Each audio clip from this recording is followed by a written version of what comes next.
Што баравте копии практично од ништените документи да бидат? Не, ние не барав, тоа не се копии, мислам дека јас го слушнавте нашето размислување. Перцепцијата во јавноста е дека преку уништувањето се вршело уништување на документи кои што имаат највисок степен на класификација, тоа е степен на државна тајна. Ние сакавме на овој начин, за наша несреќа, пак и тоа ќе биде предмет на жалба.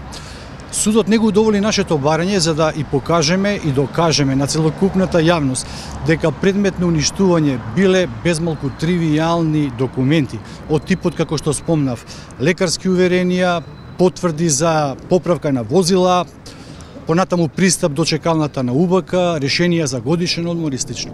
Мене навистина не ми е јасно од кои причини судот не сака да ја утврди целокупната вистина. Ако судот смета, бидејќи такво и решението оди во тој контекст, дека е сосема доволно она што до сега е доставено од страна на јавното обвинителство, ние не сметаме, бидејќи на тој начин се обструира вистината и се обструира одбраната на обвинетите, која што е неприкосновена согласно Законот за кривична постапка, во делот на обезбедувањето на се она што оди во прилог на обвинетиот. Тоа не го негира фактот дека се уништени документи. Ама ние не го спориме фактот дека се уништени. Апсолутно тоа е неспорен факт. Што е уништено? И повикувањето на Законот за архивски материјал парцијално од страна на обвинителот дека на тој начин се повредени одредени бланкети, ние не го прифаќаме затоа што има други бланкети кои што зборуваат сосема нешто друго. Ама денешната главна расправа не беше главна расправа на завршен збор, туку беше главна расправа во која се изведува во доказна постапка предложените докази од двете страни. Тоа ќе го кажеме во завршни зборови. Да дополнам јас.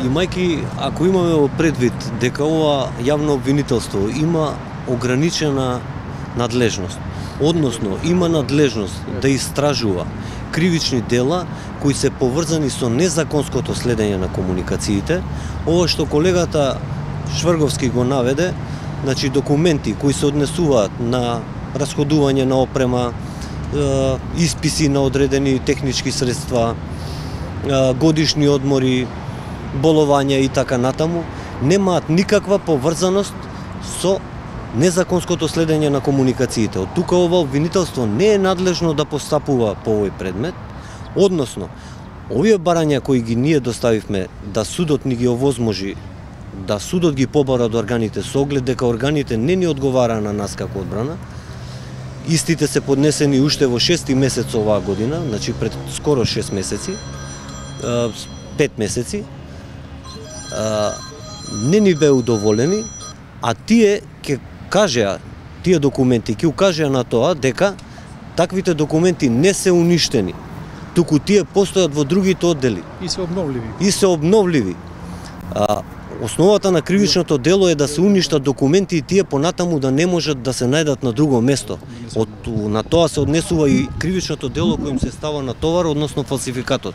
Во конкретниот предмет, доколку судот се обратеше до овие органи, они има должност да ги чуваат таквите документи и да ги достава до судот.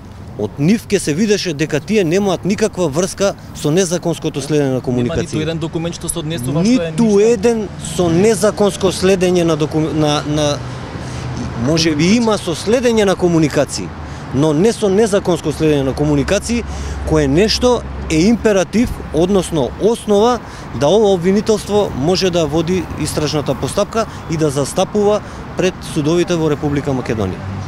Пак се со вашите критики и каде се наоѓаат во моментот тие? Во притвор или уште се во бегалскиот камп? Во моментов се издржуваат 40-дневниот екстрадиционен притвор во затворот во близина на Солун. Тие повеќе не се во тој прифатен центар каде што беа неколку дена и тоа е се што имаме. Имате ли информации кои контактира со нив освен адвокатите, дали доаѓаат други луѓе да контактираат со нив? Предпоставувам дека членовите на нивното семејство контактира и други, освен адвокатите, не верувам дека некој друг контактира.